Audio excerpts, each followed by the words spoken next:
नमस्कार दोस्तों, आज एक और पारिवारिक कहानी में मैं आपका स्वागत करती हूँ। आज की कहानी है माँ, इस घर में मैंने आपको आपकी बहू की सेवा के लिए रखा है, ना कि मुफ्त की रोटी तोड़ने के लिए। क्या माँ, कितनी बार कहूँ मेरी कोई भी चीज़ को हाथ मत लगाया करो, लेकिन आप हो कि सुनती ही नहीं। रोहित 60 वर्षीय अपनी माँ पर चिल्लाते हुए कहता है। पर बेटा, मैं तो, आंखों में आंसू लिए रोहित की माँ कहती है, क्या माँ, आपको पता भी है यह गुलदस्ता कितना महंगा था और आपने तोड़ दिया। अपनी माँ के बाहों को जोर से दबाते हुए रोहित कहता है, माफ़ कर दे बेटा, आगे से ऐसी गलती नहीं होगी। बोलते हुए माँ वहाँ से चली जाती हैं। रोहित, मैं तो अब भी बोलती हूँ माँ जी को कोई वृद्धाश्रम छोड़ आओ, लेकिन तुम हो कि मेरी बात सुनते ही नहीं। रोहित की पत्नी मीनाक्षी चिल्लाते हुए कहती है, अरे मेरी मीनाक्षी, मेरी जान, कुछ ही दिनों में तुम माँ बनने वाली हो और देखभाल के लिए कोई तो चाहिए ना। मीनाक्षी को मनाते हुए रोहित कहता है, अच्छा ये संभालेंगी मेरे बच्चे को? अरे हाँ बाबा, कम से कम एक दाई का तो खर्च बच जाएगा। हाँ हाँ, तुम्हें तो पैसों की ही पड़ी रहती है, तुम्हें पता भी है इनके साथ पूरा दिन मैं कैसे काटती हूँ। मगरमच्छ की आंसू लिए मीनाक्षी कहती है, अरे मैं समझता हूँ, लेकिन तुम ही सोचो ना, घर का सारा काम भी तो माँ ही करती है ना। मीनाक्षी के बगल में बैठते हुए रोहित कहता है, मतलब क्या है तुम्हारा? सारा काम तुम्हारी माँ अकेले ही करती हैं और मैं कुछ नहीं करती? मीनाक्षी अपने जगह पर उठते हुए कहती है, अरे नहीं, मेरा मतलब ऐसा बिल्कुल भी नहीं था। मीनाक्षी के कंधे पर हाथ रखते हुए रोहित कहता है, हाँ हाँ बस करो और दफ्तर जाओ तुम, वैसे भी घर में काम करने वाले कम और खाने वाले ज़्यादा हैं। मीनाक्षी रोहित की माँ की तरफ देखते हुए कहती है, चलो ठीक है, मैं चलता हूँ, ख्याल रखना अपना भी और मेरे बच्चे का भी। रोहित बोलते हुए मीनाक्षी के माथे को चूमता है और गले लगाकर बाय बोलता है और दफ्तर के लिए निकल जाता है। पीछे के कमरे के दरवाजे पर खड़ी माँ अपने बेटे को निहार रही होती है। वो चाह कर भी अपने बेटे को गले से नहीं लगा सकती थी। आज इस माँ के आंखों से आंसू की नदियाँ बह रही थी, लेकिन बेचारी करे भी तो क्या। ये तो रोज़ रोज़ का नाटक था।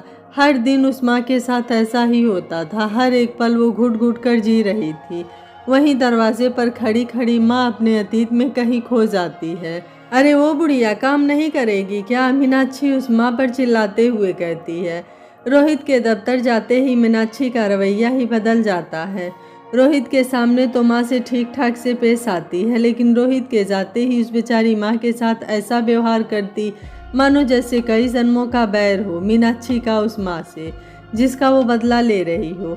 हाँ हाँ बेटा, अभी आई, बोल क्या काम है? माँ एक छड़ी के सहारे लड़खड़ाते हुए आती हैं।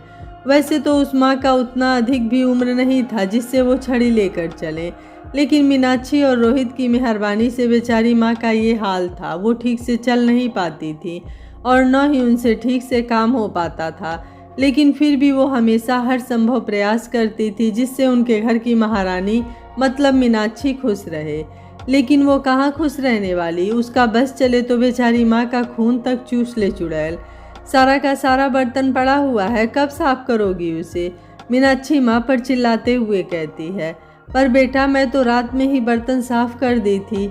अच्छा, तो क्या मैं झूठ बोल रही हूँ? माँ को आंख दिखाते हुए मीनाक्षी कहती है। पहले तो कुछ देर माँ मीनाक्षी को एकटक देखती हैं और याद करने की कोशिश करती हैं कि बर्तन साफ की थी या नहीं। थोड़ी देर सोचने के बाद बोलती हैं, नहीं नहीं, मैं कर देती हूँ फिर से, तुम इतना गुस्सा मत हो, बच्चे पर असर पड़ेगा। आप होती कौन हो मेरे बच्चे की फिक्र करने वाली? एक बात हमेशा याद रखना, आप इस घर की बाई हो, बाई बस।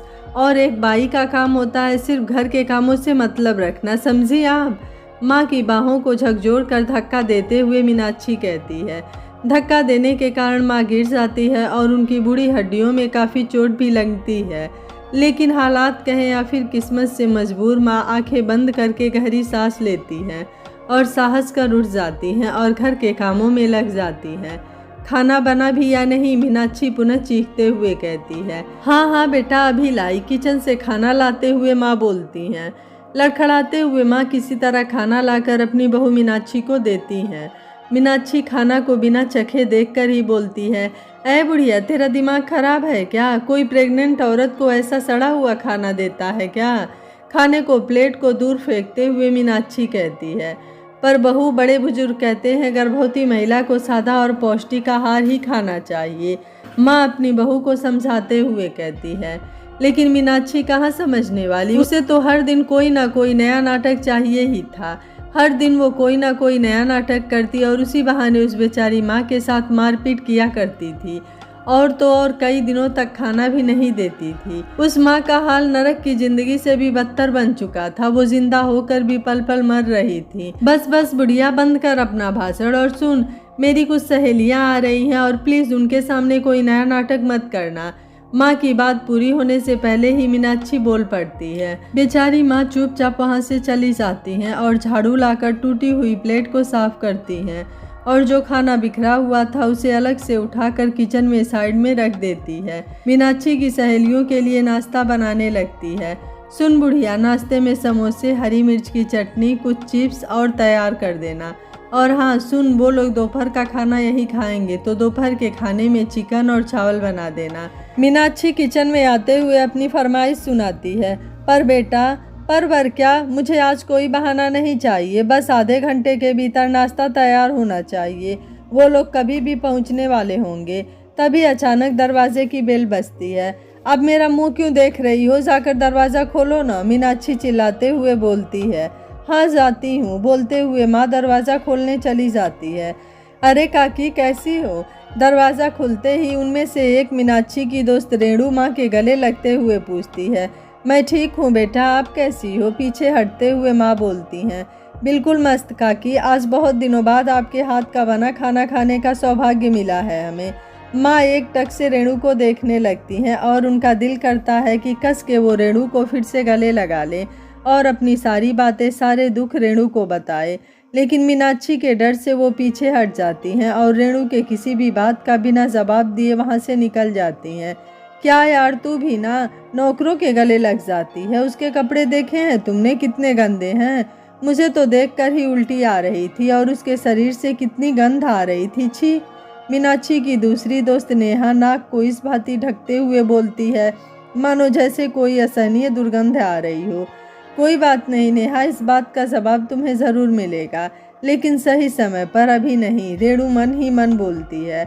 अरे वाह, तुम लोग आ गई, और वहाँ क्या कर रही हो? अंदर आओ, मीनाक्षी किचन से बाहर आते हुए कहती है। आहिस्ता मीनाक्षी, थोड़ा धीरे चल, तेरे बच्चे पर असर पड़ सकता है, रेणु मीनाक्षी से कहती है। नेहा, वो क्या कहावत है, हाँ याद आया, बंदर क्या जाने अदरक का स्वाद। मीनाक्षी दांत पीसते हुए रेणु को टोंट मारती है। दरअसल रेणु के शादी के लगभग 8 वर्ष हो चुके थे, लेकिन रेणु अभी तक माँ नहीं बन पाई थी, जिस कारण उसे ये सब झेलने को मिल रहा था। अरे तुम यहाँ क्या कर रही हो? दिखाई नहीं देता क्या? मेहमान आए हैं, चाय पानी लाओ जाकर, मीनाक्षी चिल्लाते हुए माँ से कहती है। यार आजकल के ये नौकर चाकर भी ना जरा सा प्यार ना दे दो कि सिर पर चढ़ जाते हैं, नेहा मीनाक्षी को भड़काते हुए कहती है। माँ लड़खड़ाते हुए पानी लेकर आती हैं और उनका पैर एक टेबल से टकरा जाता है और उनके हाथ से पानी की ट्रे नीचे गिर जाती है और सारे ग्लास टूट जाते हैं। रेणु माँ को गिरने से किसी तरह संभाल लेती है। ये क्या किया तुमने? तुम्हें पता भी है ये कितना महंगा था? मीनाक्षी माँ पर चिल्लाते हुए कहती है। क्या यार मीनाक्षी, तुम्हें दिखाई नहीं देता? काकी को अभी लग जाती और तुम्हें ग्लास की पड़ी है। अरे रेणु, तुम बहुत भोली हो, इसका तो हर रोज का यही नाटक है, और तुम खड़े खड़े मेरा मुंह क्या देख रही हो? जल्दी से एक कांच साफ करो और हमारे लिए समोसे लेकर आओ, मीनाक्षी माँ को फटकार लगाते हुए कहती है। हाँ बेटा, अभी लाती हूँ, बोलते हुए माँ किचन की तरफ चली जाती हैं और गर्मा गर्म समोसे लेकर आती हैं सभी के लिए। प्लेट में समोसा और चटनी परोस देती हैं, बारी बारी से सभी के हाथ में दे देती हैं। ऐसे ही एक के बाद एक नए नए व्यंजन की फरमाइश करते जाते हैं। बेचारी माँ सभी की फरमाइश को पूरा करती जाती हैं। पहले नाश्ता, फिर चाय, फिर खाना, फिर जूस, फिर चाय, फिर कुछ, और ऐसे ही करते करते देर शाम हो जाती है। अच्छा सुनो, अब ना रोहित के आने का वक्त हो गया है, तो अब तुम सब जाओ, ठीक है? ठीक है यार, हम सब जा रहे हैं, लेकिन अगली पार्टी कब दोगी ये तो बता दो, नेहा अपने स्थान से उठते हुए कहती है। अगले संडे, पक्का ना? हाँ हाँ एकदम पक्का। अब सभी सहेलियां भरत और राम के तरह गले से लिपट जाती हैं। भले ही उनमें भरत और श्री राम के जितना प्यार ना हो, लेकिन दिखावा करने में क्या जाता है। अब उनका मेल मिलाप खत्म होता है, एक दूसरे को बाय करते हैं और सभी अपने घर के लिए निकल जाते हैं। इधर मीनाक्षी के शैतानी खोपड़ी में कोई खतरनाक चाल चल रही होती है। वो घड़ी की तरफ देखती है और जल्दी से दौड़कर किचन की तरफ जाती है। अरे माँ जी, आज के लिए सॉरी, आज आपको कुछ ज़्यादा ही बोल दिया मैंने, माफ़ करना माँ जी। वैसे आप बहुत थक गई होंगी ना, जाओ आप जाकर आराम करो। आंखों में झूठी आंसू लिए मीनाक्षी कहती है, पर बेटा बहुत सारा काम पड़ा हुआ है, ये सब पहले ख़त्म कर लेती हूँ, फिर आराम तो होते ही रहेगा। वैसे भी रोहित के आने का टाइम हो रहा है, उसके लिए खाना भी बनाना है ना। माँ मीनाक्षी की बात को काटते हुए कहती हैं, अरे नहीं, आप जाकर आराम करो, अभी उनके आने में टाइम है, आप जाओ आराम करो। माँ का हाथ पकड़ते हुए मीनाक्षी कहती है। बेचारी माँ मीनाक्षी के डर से आराम करने अपने रूम में चली तो जाती हैं, लेकिन आराम नहीं कर पाती हैं। उनके दिमाग में एक ही प्रश्न घूमता है कि आखिर आज इतना प्यार उसे कैसे उन पर आया। कुछ ही देर बाद बाहर से रोने की आवाज़ आती है। माँ छड़ी के सहारे लड़खड़ाते हुए बाहर निकलती हैं तो देखती हैं रोहित गुस्से से आग बबूला होकर तेजी से उनकी तरफ बढ़ रहा होता है। रोहित को गुस्से में देखते ही माँ समझ गई, जरूर मीनाक्षी ने कोई नई चाल चल दी है और आज तो ये गुस्सा मुझ पर ही फूटने वाला है। ये सोचकर माँ धीरे धीरे अपने कदमों को पीछे मोड़ लेती हैं। माँ, ये आप क्या की? आपको पता है ना मीनाक्षी माँ बनने वाली है, फिर भी? रोहित चिल्लाते हुए माँ की तरफ तेजी से बढ़ता है। पर बेटा हुआ क्या? डरते हुए माँ बोलती है। रोहित तेजी से माँ की तरफ बढ़ता है। रोहित को गुस्से में अपनी ओर बढ़ते देख माँ डर जाती हैं और अपने कदमों को पीछे खींच लेती हैं। अचानक उनका पैर किसी सख्त चीज़ से टकराता है और वो पीछे गिर जाती हैं। लेकिन ना तो थोड़ी भी दया रोहित को आती है और ना ही मीनाक्षी को। वैसे भी मीनाक्षी तो पत्थर दिल की थी, उसे कभी किसी पर दया नहीं आई थी। रोहित तेजी से आगे बढ़ता है और निर्दयी की भांति हाथों को झकझोर कर उठाता है और चिल्लाते हुए बोलता है, माँ, आपको जरा भी शर्म नहीं आती? आपको पता है ना मीनाक्षी प्रेग्नेंट है, फिर भी आप उससे काम करा रही हैं। आपको हम घर में रखे ही क्यों हैं? ताकि आप मीनाक्षी का थोड़ा ध्यान रखो, लेकिन नहीं, आपसे वो भी नहीं होता। अरे मीनाक्षी का नौ सही तो मेरे बच्चे के बारे में सोचो माँ। एक सांस में ही बिना कुछ सोचे समझे रोहित बोल देता है, पर बेटा मैंने किया क्या है? क्या किया है? अरे माँ, कुछ तो शर्म कर लो, बुढ़ी हो गई हो, कम से कम इस उम्र में तो झूठ मत बोलो। माँ एकटक से रोहित को देखने लगती है और शायद वो समझ जाती है कि ये सब किया कराया मीनाक्षी का ही है।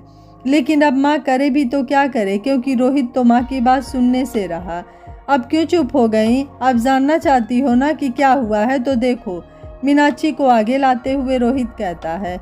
मीनाक्षी के हाथ में पट्टी लगी होती है और आंखों में मोटे मोटे बड़े बड़े आंसू निकले, लेकिन असलियत में चेहरे के पीछे छिपी खुशी जिसका कोई ठिकाना नहीं था। आज आपने मेरा पूरा ग्लास का सेट तोड़ा था ना, लो भुगतो अब। मेरा भी नाम मीनाक्षी है, मीनाक्षी, और ये मीनाक्षी किसी को नहीं छोड़ती। जब तक आपको वृद्धाश्रम ना भिजवा दूँ ना, तब तक चैन से नहीं बैठने वाली मैं। मीनाक्षी मन ही मन सोचती है।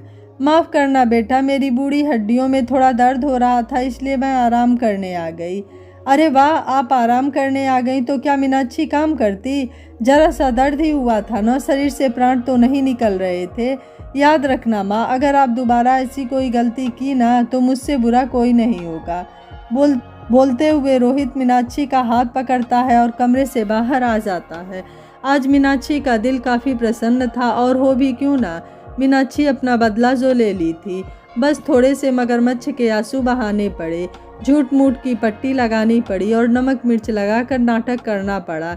बस उतने में ही रोहित का दिल पिघल गया मीनाक्षी के लिए। बिना कुछ सोचे समझे इतना कुछ रोहित अपनी माँ को सुना दिया। हद है यार, पता नहीं माता रानी भी क्या लिखी थी बेचारी माँ की किस्मत में।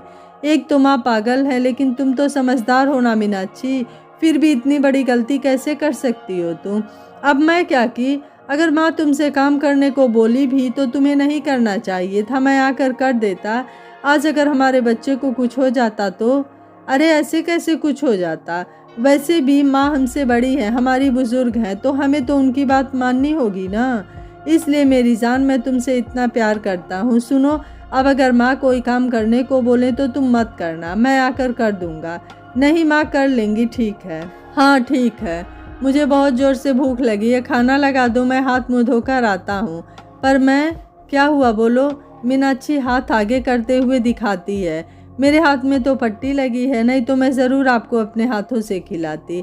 अरे कोई बात नहीं, माँ है ना, उनसे बोलो खाना लगा देंगी। पर माँ तो कुछ नहीं बोलेंगी। माँ तुम जाकर बोलो उनसे। ठीक है, जाती हूँ। रोहित अपने बाथरूम की तरफ निकल जाता है तो वहीं मीनाक्षी माँ के कमरे की तरफ बढ़ती है। मीनाक्षी मन ही मन काफ़ी खुश होती है। वो मुस्कुराते हुए धीरे से बुदबुदाती है, पागल इंसान को टमाटो सॉस और खून में कोई फ़र्क ही नहीं पता, और हंसती है। चलो आज का तो ड्रामा पूरा हुआ, अब कल के लिए कुछ नया सोचना होगा। लेकिन मेरे किसी भी कोई नाटक का असर तो इस बुढ़िया पर पड़ता ही नहीं है, जाने किस मिट्टी की बनी है। चलो कोई ना, मैं भी कम नहीं हूँ, इस बुढ़ी को घर से बाहर निकाल कर ही मानूंगी।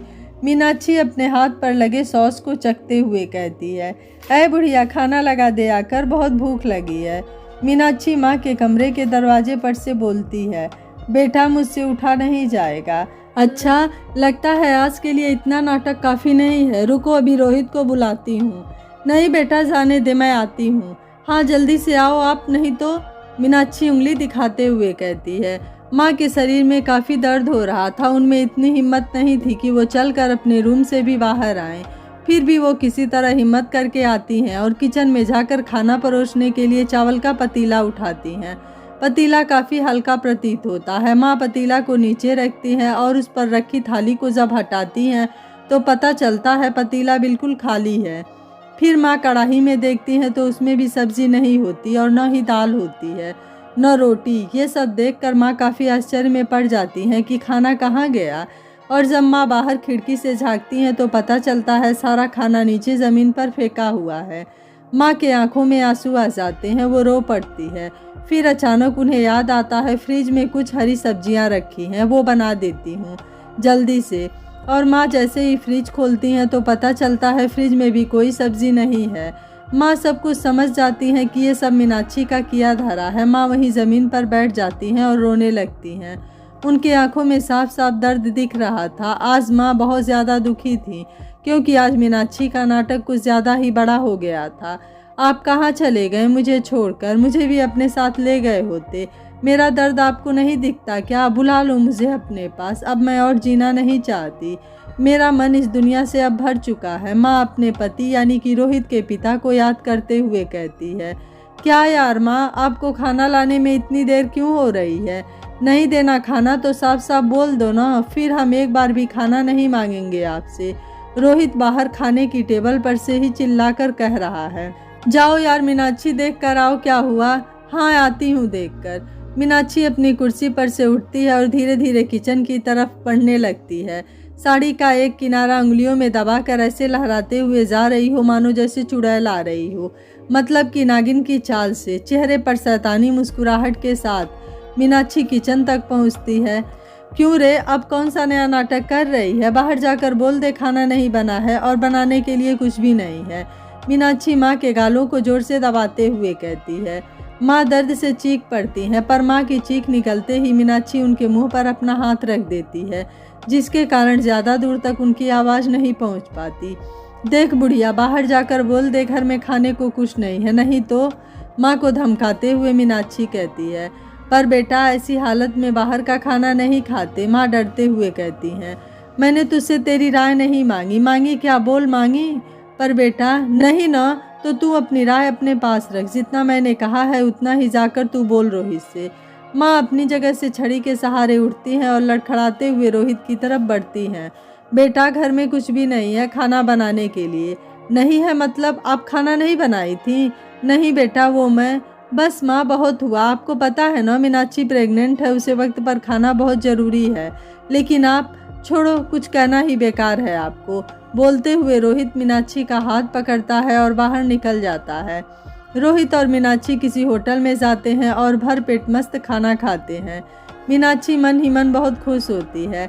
आखिर खुश भी क्यों न हो, आज माँ को इतनी डांट जो पड़ी थी।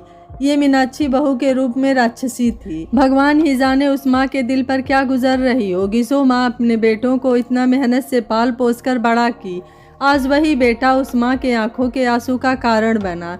अरे ऐसी क्या पत्नी का प्यार जो माँ को ही भुला दे। भगवान जाने किस दर्द से वो माँ गुजर रही होगी। रोहित मीनाक्षी की पेट पूजा खत्म हुई, मतलब खाना खाकर वो लोग घर के लिए निकलते हैं। तभी रोहित कहता है, अरे सुनो। हाँ बोलिए। वो मैं बोल रहा था कि घर पर तो खाना कुछ है नहीं, हम माँ के लिए भी कुछ ले लेते हैं। पागल हो गए हो क्या आप? माँ ये खाना खाएंगी? हाँ तो क्या हुआ? आपका दिमाग सच में खराब है। माँ की उम्र हो चली है और वो ये तेल मसाला खाएंगी तो उनका तबीयत खराब नहीं होगा क्या?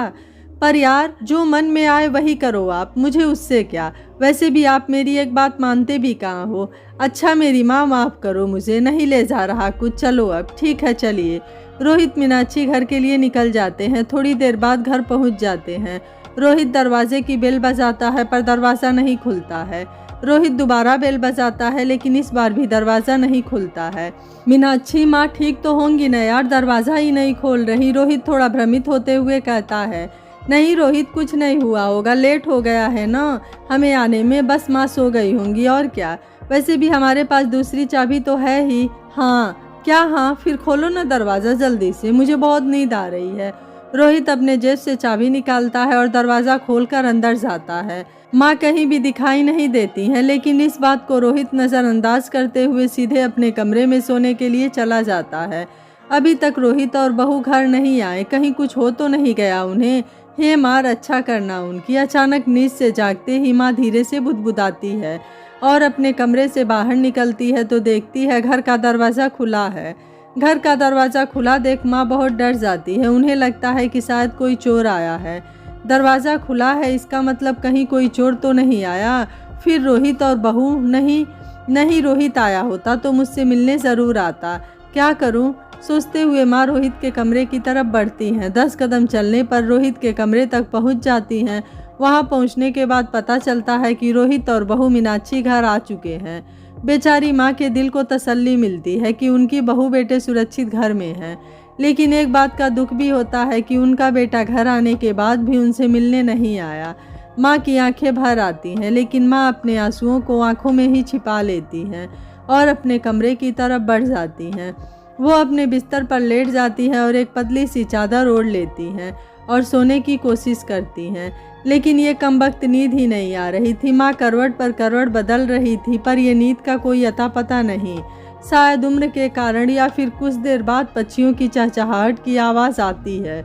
मीनाक्षी अंगड़ाई लेते हुए अपने रूम से बाहर आती है। अरे ये क्या, आज ये बुढ़िया कहीं दिख नहीं रही। मीनाक्षी उबासी लेते हुए कहती है, शायद किचन में होगी, चल कर देखती हूँ। पर यह बुढ़िया तो पहले पूजा करती थी, अगरबत्ती की तो कोई खुशबू नहीं आ रही है। उसके रूम में ही जाकर देखती हूँ। धीरे से बुदबुदाते हुए मीनाक्षी माँ के कमरे की तरफ बढ़ती है। मीनाक्षी धीरे से कमरे का दरवाज़ा खोलती है और अंदर झांकती है। अरे वाह, ये बुढ़िया तो अभी तक सो रही है। चल बेटा मीनाक्षी, दिखा अपना जलवा। बुदबुदाते हुए मीनाक्षी किचन की तरफ बढ़ती है। किचन में जाकर सबसे पहले वो पूरे किचन में चारों तरफ कचरा फैलाती है और फिर कुछ आटा अपने चेहरे पर लगा लेती है। थोड़े बालों को बिखरा लेती है, मानो एक चुड़ैल का रूप खुद को दे देती है और रोहित के आने का इंतज़ार करती है। जैसे ही मीनाक्षी को पता चलता है कि रोहित आ रहा है, वैसे ही मीनाक्षी काम करने लग जाती है। पर नींद में होने के कारण रोहित का ध्यान मीनाक्षी पर नहीं जाता है। मीनाक्षी गुस्से से झाड़ू को फेंक देती है। फिर रोहित का ध्यान मीनाक्षी की तरफ जाता है।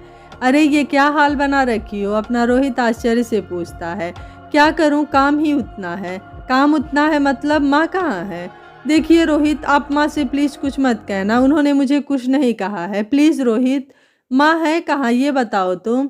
माँ अपने कमरे में सो रही हैं। क्या, इतनी देर तक? तो क्या हुआ रोहित, बुढ़ी हैं, थक गई होंगी ना, सोने दो उन्हें। वैसे भी तो मैं इस घर की नौकरानी हूँ ही, कर दूंगी सारे काम। अरे नहीं मीनाक्षी, कैसी बात कर रही हो? तुम मेरी जान हो और तुम एक भी काम नहीं करोगी बस। परवर कुछ नहीं, तुम बैठो, मैं माँ को बुलाकर लाता हूँ। जी, जैसा आप ठीक समझे। रोहित अपने माँ के कमरे की तरफ बढ़ता है। धीरे से रोहित कमरे का दरवाज़ा खोलता है और अपने माँ के बिस्तर की तरफ बढ़ता है।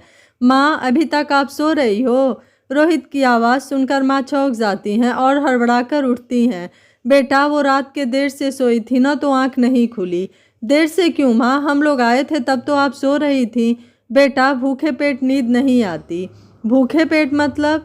कुछ नहीं बेटा, तुम चलो, मैं बस 5 मिनट में आकर नाश्ता बना देती हूँ। जी माँ, बोलते हुए रोहित कमरे से बाहर चला जाता है। बेचारी माँ जल्दी से हाथ मुंह धोती है और नाश्ता बनाने जाती हैं। फिर माँ को याद आता है कि घर में तो खाना बनाने के लिए कुछ है ही नहीं। फिर भी माँ किचन के फ्रिज खोल के देखती है तो पिछले दिन वाली हरी सब्जी, फल, दूध, सारी चीज़ें वैसे की वैसी पड़ी मिलती है। फिर माँ आटे का डब्बा खोलती हैं तो वो भी पूरा का पूरा भरा मिलता है। चावल भी वैसे ही डब्बे में भरा हुआ था। माँ आश्चर्य में पड़ जाती हैं कि सारी चीज़ रातों रात कैसे आ गई, क्योंकि कल रात में सारे डब्बे खाली थे। फिर ऐसा क्या जादू हुआ जो सारे डब्बे भर गए। माँ एक पल के लिए सोचती है कि क्यों न मीनाक्षी से ही पूछ लें। सोचते हुए अपने कदम को आगे बढ़ाती है। फिर अचानक माँ को याद आ जाता है कि भगवान ने कैसी बहू उन्हें दी है। यही सोचकर माँ दूसरे ही पल अपने कदमों को पीछे मोड़ लेती हैं और अपने कामों में लग जाती हैं। जल्दी से माँ नाश्ता बनाकर बाहर टेबल पर सजा देती हैं। रोहित नहा धोकर अपने कमरे में आता है और नाश्ते पर टूट जाता है। रोहित जल्दी से नाश्ता कर ऑफिस के लिए निकल जाता है। बेचारी माँ रोहित के जाने के बाद मीनाक्षी को झेलने के लिए तैयार हो जाती है। हर रोज मीनाक्षी के नए नए नखरे शायद ही कोई झेल पाए, पर माँ सब कुछ चुपचाप सहन कर रही थी। समय अपनी चाल से चल रहा था। धीरे धीरे वक्त बीतता गया, पर माँ की हालत में कोई सुधार नहीं आया। दिन प्रतिदिन मीनाक्षी के नखरे और उसका ड्रामा और भी बढ़ता गया। अब समय आ गया था बच्चे के आने का। मीनाक्षी का 9वां महीना चल रहा था। बेटा, अभी समय बहुत संभल कर रहने का है। तुम ज़्यादा सीढ़ी मत चढ़ा करो, बच्चे पर असर पड़ेगा। सीढ़ी पर चढ़ रही मीनाक्षी से माँ कहती है, अरे ए बुढ़िया, अगर अच्छा नहीं बोल सकती तो कम से कम मेरे बच्चे के लिए बुरा तो मत बोल। मीनाक्षी दांत पीसते हुए कहती है, पर बेटा मैं तो। मीनाक्षी सोचती है, यह बुढ़िया तो मेरे लिए सरदर्द हो गई है।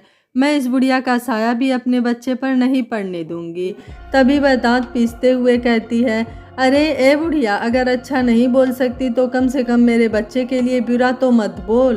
पर बेटा मैं तो मेरे सिर में दर्द हो रहा है। मुझे अदरक वाली कड़ी चाय बनाकर ला दे और साथ में चटपटे पकौड़ों के साथ मिर्च की चटनी भी। ऑर्डर देते हुए मीनाक्षी अपने कमरे में चली जाती है। माँ चुपचाप मीनाक्षी की बात सुन लेती हैं और मीनाक्षी की किसी बात का बिना जवाब दिए रसोई घर में जाकर महारानी मतलब मीनाक्षी की फरमाइश पूरी करने में जुट जाती हैं। कुछ ही देर बाद मीनाक्षी के चिल्लाने की आवाज़ आती है। माँ जल्दी से मीनाक्षी के कमरे की तरफ बढ़ती हैं। जल्दी जाने के कारण माँ के पैरों में मोच भी आ जाती है, लेकिन मीनाक्षी की दर्द को सुनकर माँ अपने दर्द को अनदेखा कर देती हैं। क्या हुआ बेटा, ठीक हो न तुम? माँ मीनाक्षी से पूछती हैं। वो मुझे डरावने सपने आ रहे थे, मीनाक्षी डर से कांपते हुए बोली। सच बोलूं, आज मीनाक्षी भीगी बिल्ली लग रही थी। जो कभी सब पर चिल्लाते रहती थी, आज वो डर से कांप रही थी। वैसे नज़ारा तो बहुत ही शानदार था। मीनाक्षी डरी हुई बड़ी प्यारी लग रही थी। माँ तेजी से मीनाक्षी की तरफ बढ़ती हैं और उसे अपने सीने से लगा लेती हैं और मीनाक्षी के बालों को सहलाने लगती हैं। नहीं बच्चे नहीं, ऐसे नहीं डरते, देखो कोई नहीं है, माँ कहती हैं। सच बोलूं, अगर मैं उस माँ की जगह पर होती न तो उससे बोलती, क्यों रे महारानी, मज़ा आ रहा है ना? भगवान करे तेरा सपना वाला भूत या चुड़ैल जो भी था वो आए और तुम्हें उठा कर ले जाए। पर क्या करें, माँ का दिल तो माँ जैसा ही होता है ना। बच्चे चाहे लाख गलती कर ले पर माँ कभी नाराज़ नहीं होती। खुद मर जाएगी लेकिन बच्चे को दर्द में नहीं देख सकती। वो कहते हैं ना, माँ तो माँ होती है। मीनाक्षी माँ के गले से लगकर बहुत रोती हैं। आज पहली बार मीनाक्षी माँ के गले लगी थी और उन्हें प्यार से माँ कही थी। नहीं माँ, कोई आया था शायद मेरे कमरे में, मीनाक्षी डरते हुए कहती है। नहीं बेटा, कोई नहीं था, ले तू पानी पी ले। बोलते हुए माँ पानी का गिलास मीनाक्षी की तरफ बढ़ाती हैं। मीनाक्षी पानी के गिलास को कसकर पकड़ती है और एक ही सांस में पानी पी लेती है। बेटा अब आप सो जाओ, मैं बाकी के काम खत्म करके आती हूँ।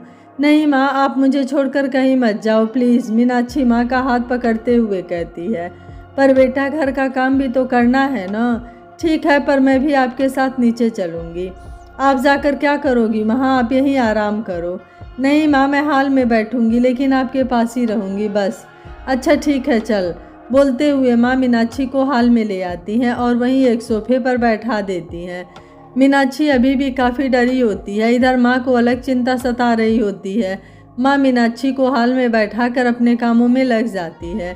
इधर मीनाक्षी अपने डर को कम करने के लिए टीवी चालू करती है। ओ माँ नहीं, उफ, मीनाक्षी के कराहने की आवाज़ आती है।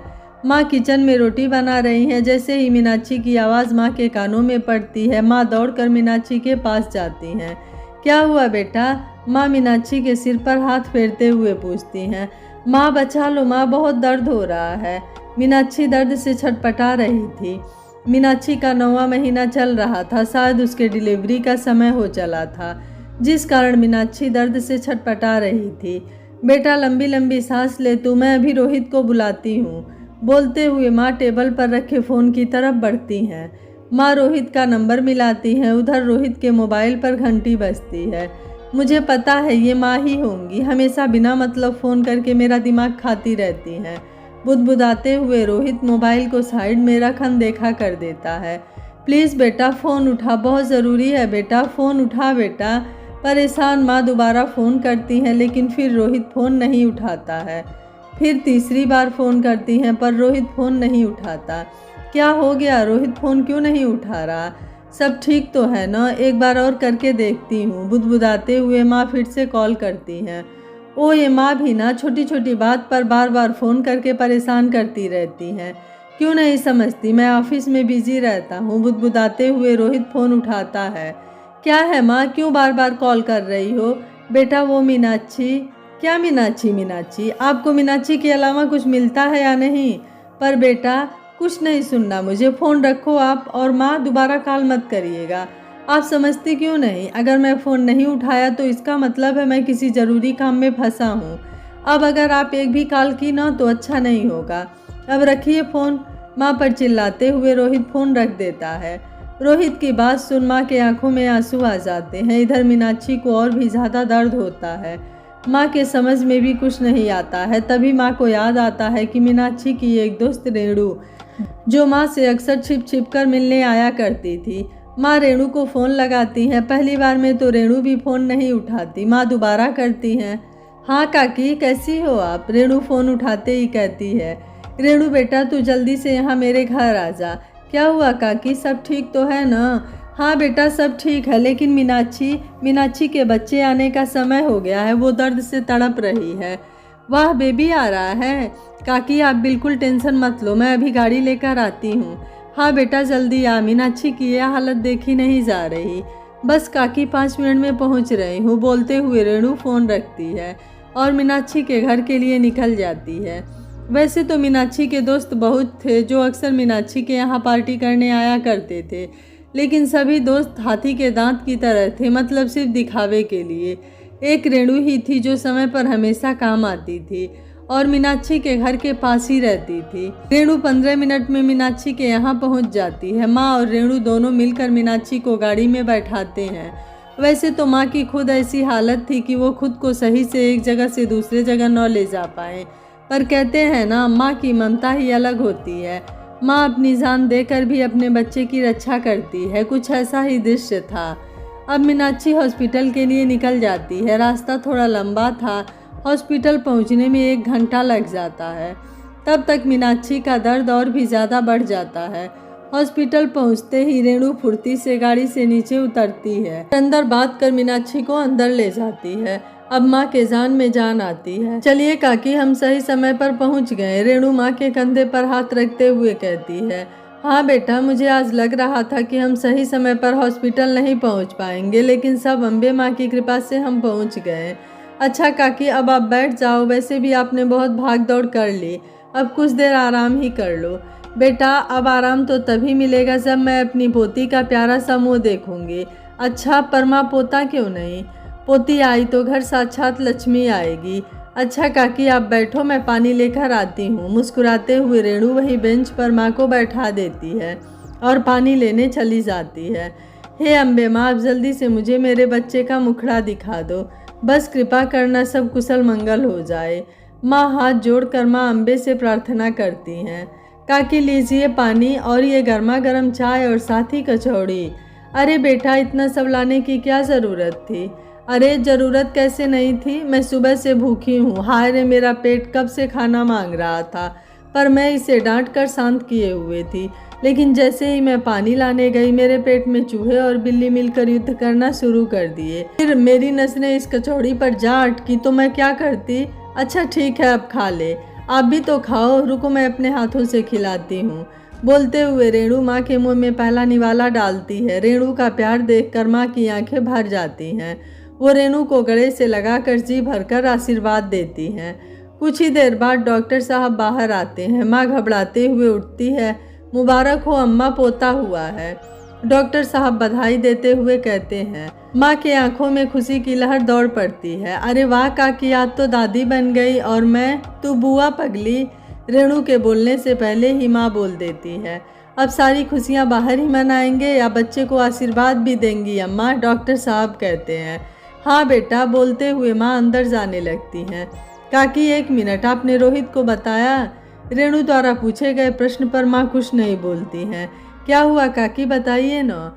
रेणु के फिर पूछने पर माँ सारी बात बता देती हैं। क्या बात कर रही हो आप काकी? रोहित ने ऐसा किया? मैं अभी रोहित से बात करती हूँ। नहीं बेटा, रहने दो, कोई बात नहीं, मुझे तो आदत हो गई है अब। बोलते ही माँ उदास हो जाती हैं।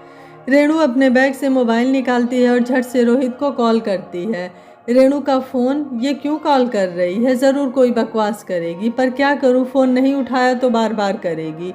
बुदबुदाते हुए रोहित फ़ोन उठाता है। हेलो, कहाँ हो तुम?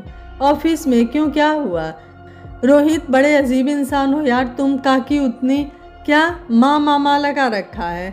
हाँ, नहीं उठाया था मैं फ़ोन उनका। यार फालतू में मेरा दिमाग खाती रहती हैं, हमेशा मीनाक्षी को उल्टा सीधा सुनाती रहती हैं। अरे वो प्रेग्नेंट है, फिर भी मेरे जाते ही घर का सारा काम मीनाक्षी पर थोप देती हैं। रेणु की बात पूरी होने से पहले ही रोहित बोल पड़ता है। चुप रहो रोहित, तुम्हारी बीबी हॉस्पिटल में है और माँ इसलिए तुम्हें कॉल कर रही थी ताकि इस समय तुम मीनाक्षी के साथ रहो। लेकिन नहीं, तुमने तो एक बार भी माँ की बात नहीं सुनी। बहुत खूब। क्या कहा? मीनाक्षी हॉस्पिटल में है? क्या हुआ है उसे? बेटा हुआ है तुम्हें, बाप बन गए हो तुम। भगवान से बस एक ही दुआ है कि वो तुम पर न जाए। बोलते हुए रेणु फ़ोन रख देती है। क्या बोला उसने? माँ रेणु से पूछती है। क्या बोलेगा, आ रहा है और क्या। चलो बेटा, तो फिर ठीक है, माँ कहती हैं। तब तक क्यों ना हम बच्चे से मिल आएं? रेणु उत्सुकता से कहती है। हाँ बेटा चलो। बोलते हुए रेणु और माँ अंदर जाती हैं। मीनाक्षी अभी बेहोश होती है और सामने के ही पालने में बच्चा झूल रहा होता है। बच्चे को देखकर माँ का दिल खुशी से झूम उठता है। माँ बच्चे को गोद लेने की लालसा में तेजी से आगे बढ़ती है। जैसे ही माँ बच्चे को गोद लेने के लिए हाथ पालने में देती है, तब तक रोहित आ जाता है और झट से बच्चे को गोद में उठा लेता है। माँ एक टक से रोहित को देखने लगती है। ये क्या रोहित, माँ बच्चे को गोद ले रही थी ना, फिर तुम ऐसे अचानक से बच्चे को क्यों उठा लिए? रेणु रोहित से पूछती है। ये बच्चा मेरा है तो सबसे पहले गोद भी तो मैं ही लूँगा ना, और वैसे भी माँ के हाथ गंदे हैं, मेरे बच्चे को कोई इन्फेक्शन हो गया तो? रोहित, कैसी बात कर रहे हो? तुम्हें शर्म नहीं आती? माँ है ये तुम्हारी। हे भगवान, ये लड़का भी ना अच्छी। बच्चा रोहित की गोद में सुसु कर देता है। सही हुआ। बोलते हुए रेणु बच्चे को अपनी गोद में लेने के लिए अपना हाथ आगे बढ़ाती है। रुकिए रोहित, बच्चे को आप इधर दो, रेणु के हाथ में मत देना। होश आते ही मीनाक्षी कहती है। मीनाक्षी ऐसे क्यों बोल रही है? इतना कहते कहते रेणु के आंखों में आंसू आ जाते हैं। हाँ, मैं नहीं चाहती मेरे बच्चे को कोई बांझ औरत छुए। मीनाक्षी, रेणु रोते हुए कहती है। हाँ, तेरी शादी हुए 8 साल हो गया, पर तुझे अभी तक एक भी बच्चा नहीं हुआ। तू मेरे बच्चे से दूर ही रह। रेणु मीनाक्षी की बात सुन रोने लगती है और वहाँ से दौड़ते हुए भाग जाती है। इधर माँ का दिल अलग झल्ली हो रहा था। माँ के आंखों से आंसू आना बंद ही नहीं होते। आज माँ के दिल को सबसे ज़्यादा चोट पहुँची थी। जिस बच्चे के इंतज़ार में माँ मीनाक्षी का इतना सहते आई थी, आज उस बच्चे को माँ छू तक नहीं सकती थी। आज माँ सच्चे दिल से भगवान से अपनी मौत की प्रार्थना करती हैं। इधर मीनाक्षी और रोहित अलग ही धुन में मस्त होते हैं। वो बच्चे के साथ इतना मस्त हो जाते हैं कि ना तो उन्हें अपनी माँ का दर्द दिखाई देता है और ना ही रेणु के आंसू। कुछ देर बाद मीनाक्षी को हॉस्पिटल से डिस्चार्ज कर दिया जाता है। मीनाक्षी बच्चे को गोद में लेती है और बाहर खड़ी गाड़ी में जाकर बैठ जाती है। माँ भी पीछे पीछे जाती है। जैसे ही माँ गाड़ी में बैठने को होती, रोहित उन्हें रोक देता है। माँ, आप प्लीज़ ऑटो से आ जाना, हम आपको अपने साथ गाड़ी में नहीं ले जा सकते हैं। सॉरी। बोलते हुए रोहित गाड़ी लेकर आगे बढ़ जाता है। माँ के दिल को चोट तो लगी ही थी, पर ना जाने क्यों अभी भी उनके चेहरे पर मुस्कुराहट थी। शायद पोता आने की खुशी थी। माँ वहीं हॉस्पिटल से एक ऑटो लेती हैं और घर के लिए निकल जाती हैं। भगवान जाने माँ के दिल में इतनी ममता क्यों भरी होती है जो अपने बच्चे की बड़ी से बड़ी गलती को हंसकर माफ़ कर देती हैं। बेटे के इतने दुख देने के बाद भी माँ को एक भी शिकायत नहीं थी। इतना बड़ा दिल कैसे। कुछ देर बाद माँ घर पहुँच जाती हैं। घर का दरवाज़ा वैसे ही खुला होता है। माँ घर के अंदर आती हैं। मीनाक्षी और रोहित दोनों अपने कमरे में बच्चे के साथ होते हैं। माँ बाहर से ही बच्चे को देखकर आशीर्वाद दे देती हैं। सदा सुखी रह बेटा, भगवान हमेशा तुझे खुश रखे। मुझे माफ़ करना मेरे बच्चे, मैं तुझे छू तक नहीं सकती। क्या करूं बेटा, बुढ़ी हो गई हूं ना, मेरे हाथ अब गंदे रहते हैं। मैं तुम्हें अगर गोद में उठा ली तो तुम्हें कहते कहते माँ रोने लगती हैं और घर के बाकी कामों में लग जाती हैं। धीरे धीरे समय बीतता है। आज बच्चे के घर आए पूरा 1 महीना हो जाता है, लेकिन अभी तक माँ अपने पोते को गोद में नहीं ली थी। माँ सुनो, कल घर में पूजा है, बच्चे का नामकरण करना है, सारी तैयारियाँ आप समय से कर देना। रोहित अपनी माँ पर हुक्म जताते हुए कहता है। ठीक है बेटा, तुम चिंता मत करो, सब हो जाएगा, माँ मुस्कुराकर कह देती हैं। रोहित इधर सुनना जरा। मीनाक्षी अपने कमरे से आवाज़ लगाती है। मीनाक्षी की आवाज़ लगाते ही रोहित दौड़ते हुए कमरे की तरफ बढ़ता है। हाँ बोलो, क्या हुआ? कमरे के अंदर प्रवेश करते हुए रोहित कहता है। क्या बोलूँ मैं तुम्हें? अरे मैं पूछती हूँ, तुम्हें हमारे बच्चे की कोई फिक्र है भी या नहीं? मीनाक्षी चिल्लाते हुए पूछती है। अरे मेरी जान, ऐसे क्यों बोल रही हो? क्यों बोल रही हूँ? सब कुछ जानने के बाद भी अनजान मत बनो रोहित। अरे बाबा, हुआ क्या है, बताओ तो सही। तुम्हारी माँ कितनी बार बोली हूँ तुमसे अपनी माँ को वृद्धाश्रम छोड़ आओ, लेकिन तुम हो कि मेरी बात एक सुनते ही नहीं। वृद्धाश्रम क्यों, क्या हुआ? तुम्हारी माँ बार बार मेरे बच्चे को छूने का बहाना ढूंढती रहती हैं। कल को अगर कुछ मेरे बच्चे को हो गया न, तो याद रखना रोहित, मैं उसी समय ये घर छोड़कर चली जाऊंगी। तुम इतनी चिंता क्यों करती हो? बस 1 दिन की बात है। 1 दिन की बात है मतलब ये कि कल के पूजा के बाद मैं खुद माँ को वृद्धाश्रम छोड़ आऊँगा। कल के बाद क्यों, आज ही क्यों नहीं? अरे कल के पूजा की इतनी तैयारियां करनी है, तुम अकेले कैसे करोगी? और कल जब लोग आएंगे तो माँ के बारे में पूछेंगे ना, इसलिए कल के बाद या परसों। ना ही कल के बाद और ना ही परसों, तो कब? रोहित आश्चर्य से कहता है। मतलब कल शाम तक पूजा खत्म हो ही जाएगी, इसलिए पूजा खत्म होते ही इन्हें वृद्धाश्रम दे आना। अच्छा ठीक है मेरी माँ, जैसा तुम कहो। बोलते हुए रोहित मीनाक्षी को गले से लगा लेता है। इधर माँ कल के पूजा की तैयारी कर रही होती है। माँ को इस बात का बिल्कुल भी पता नहीं होता है कि आज उनका आखिरी दिन इस घर में है। समय अपनी चाल से चलता है और सुबह हो जाती है। देर रात तक काम करने के बावजूद भी आज माँ सूरज के उदय होने से पहले ही माँ जग जाती हैं और बड़े ही उत्साह से पूजा की तैयारी में लग जाती हैं। धीरे धीरे समय बीतता है और घर में मेहमान आना शुरू हो जाते हैं। माँ सभी के आओ भगत में लग जाती है। ऊपर से महारानी का भाषण अलग, मतलब मीनाक्षी।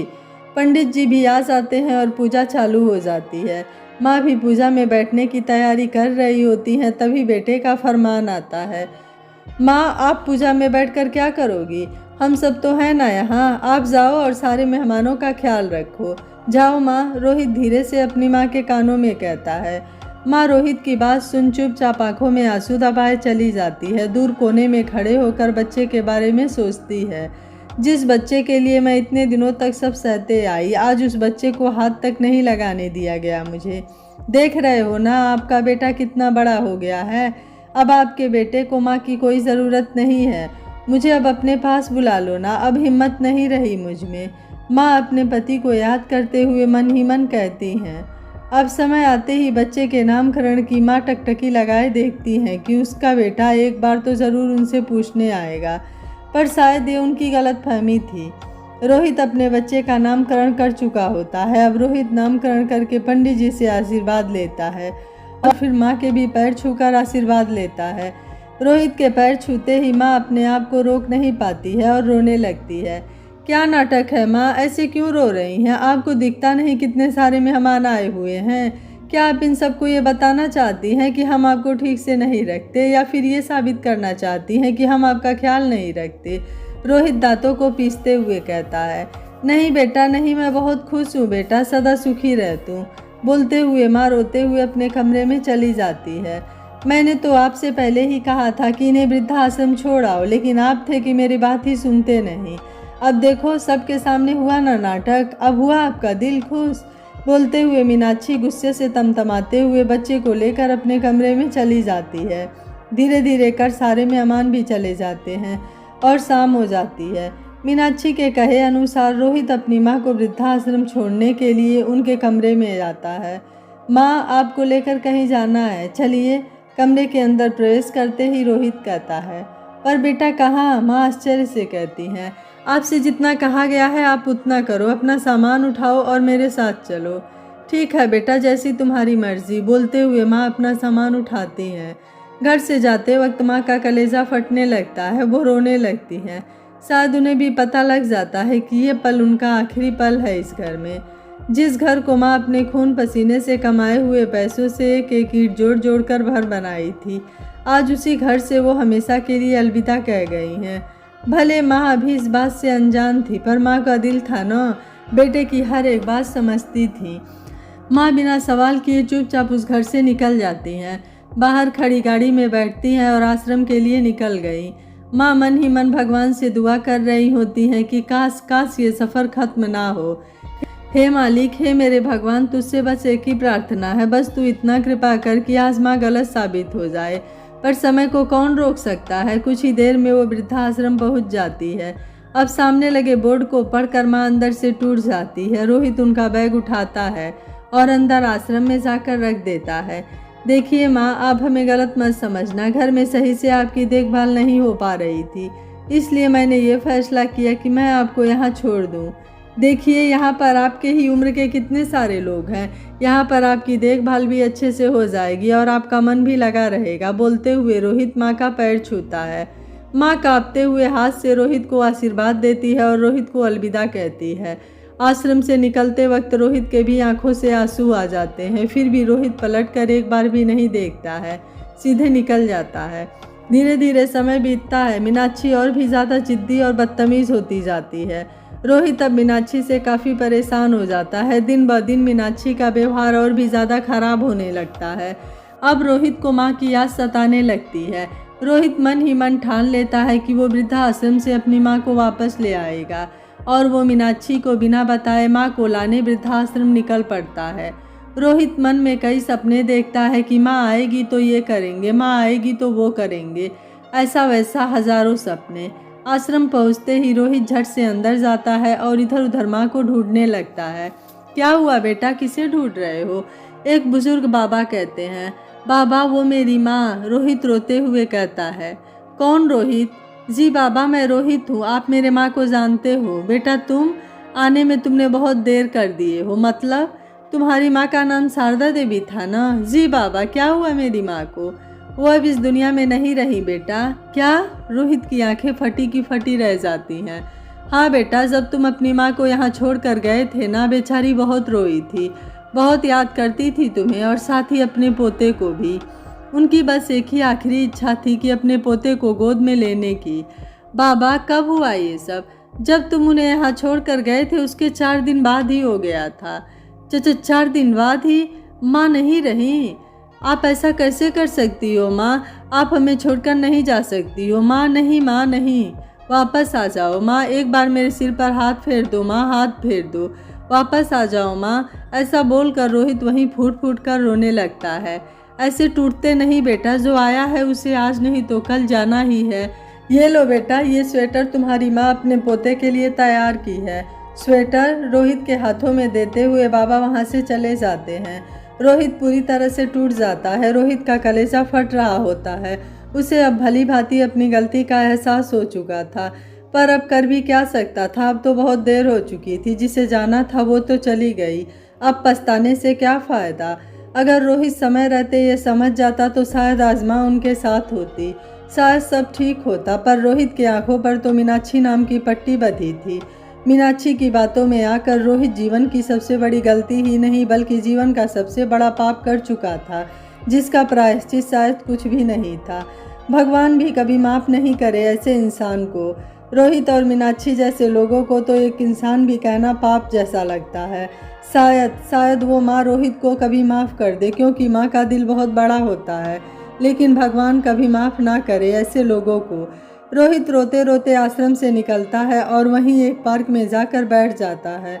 कुछ देर बाद एक काफ़ी उम्र दराज व्यक्ति आते हैं और रोहित के बगल में बैठते हुए कहते हैं, अरे रोहित बेटा, तुम यहाँ? जी बाबा, और बताओ तुम्हारी माँ कैसी है? माँ तो अब नहीं रही बाबा, माँ अब नहीं रही।